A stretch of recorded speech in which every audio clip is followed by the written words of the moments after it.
Hi, I'm Kirby with Augustine e-bikes, and thanks for watching our YouTube channel. I hope the videos we put together every week for you are entertaining, educational. I hope you learn something from them because we enjoy making them just for you guys. I hope you enjoyed this video. If you do, please subscribe below. And again, as always, thanks for watching all of our videos.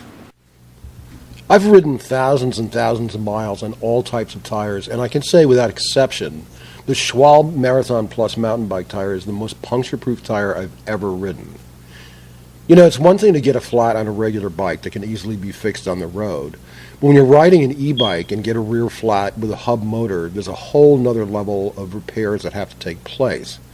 The motor has to be disconnected and rewired. And even with quick releases, this is a lot of work. A regular rear tire usually takes me about 10 minutes or so to change on the road, while my e-bike takes between 30 to 40 minutes on the road. I've been riding the Schwalbe Marathon for over 4 months in all kinds of conditions, and I've really been impressed, not only with its ride, but in that same period of time I've had 3 flats on my front tire, which is not a Schwalbe, and I just ordered one online for the front.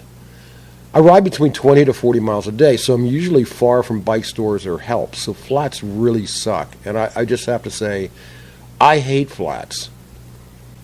The Marathon Plus comes in a mountain bike version, a road version, and a hybrid version.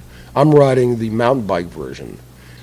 Their proprietary Smart Guard, which is 5 millimeters thick and made from a highly elastic special rubber, is so good that even Thumbtacks can't puncture it. If, like me, you've experienced a lot of flats and are done with them, especially for e-bike riders, which I totally understand, I highly recommend you get this tire. They sell for approximately $50 online, thereabouts.